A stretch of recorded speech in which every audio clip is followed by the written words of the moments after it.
The council chamber of the Galactic Concordat fell silent as High Archon Zephyros unrolled the ancient crystalline scroll. Its surface shimmered with symbols that predated most civilizations in the known galaxy, a relic from the precursors, the mysterious first race that had vanished eons ago. "The translation is complete," Zephyros announced, his three eyes scanning the assembled representatives, "and I'm afraid the news is troubling." Ambassador Kavaln of the Serpentine Collective leaned forward, her scales rustling with anticipation. "The precursor prophecy has been a mystery for 12,000 cycles. What could possibly be troubling about ancient history?" Zephyros's mandibles clicked nervously. "Because it isn't history. It's a warning about the future. Our future." He gestured to the holographic display where the translated text materialized in glowing letters. "When the dwellers of the third stone find the stars, the galaxy shall know fear. They are born of a world that tries endlessly to kill them, forged in chaos and contradiction. They do not surrender. They do not fade quietly. They adapt, they endure, they overcome. Beware the humans, for they are the universe's answer to the question, what happens when evolution creates a species too stubborn to know when they're beaten?" A ripple of confusion spread through the chamber. Counselor Thrix, a towering crystalline being, hummed skeptically. "Humans, the primitives from Sol 3? The ones who only achieved faster-than-light travel 40 cycles ago? Surely this is a mistranslation?" "I wish it were," Zephyros replied grimly. "But the precursors were specific. Third planet from a yellow star, carbon-based, bilateral symmetry. Every detail matches." "They're hardly a threat," scoffed General Kravix, his armored carapace gleaming under the chamber lights. "My intelligence reports indicate they're fractured, constantly warring among themselves.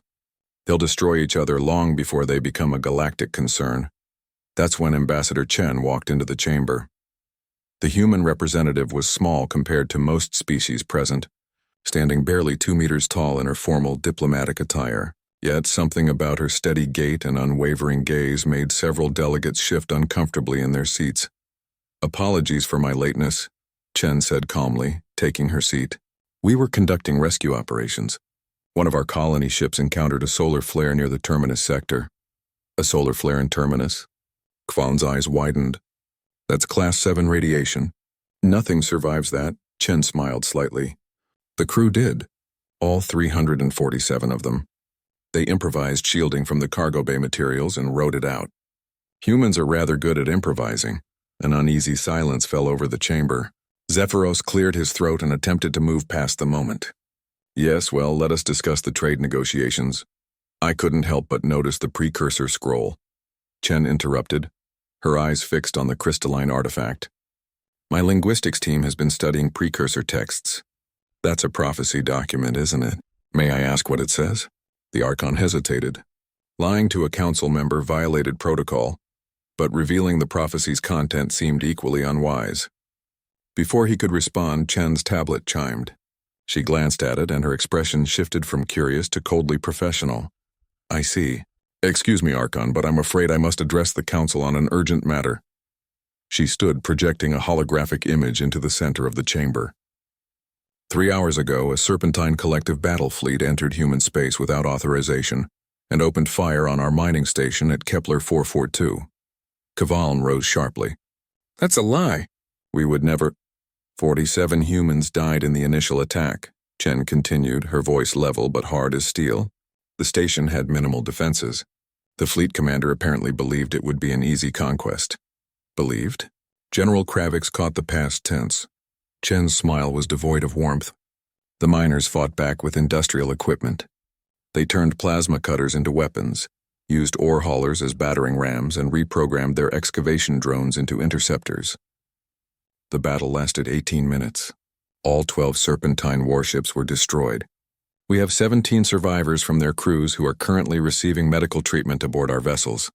The chamber erupted in shocked murmurs. 12 warships destroyed by miners?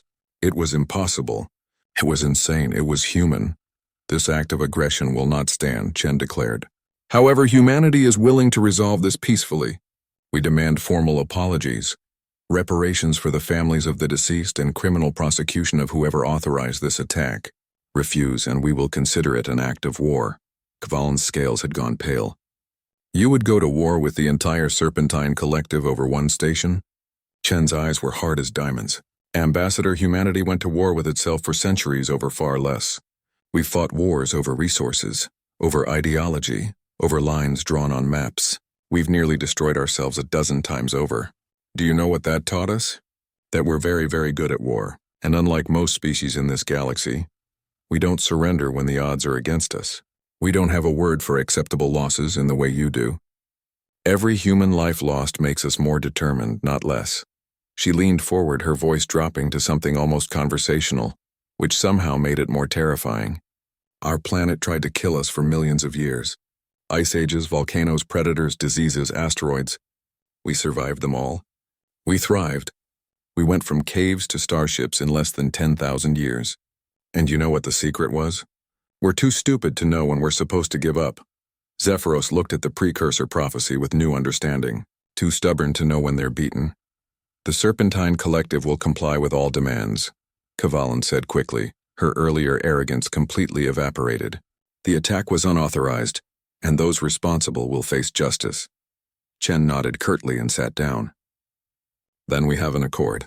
Humanity looks forward to continued peaceful relations with all Concordat members.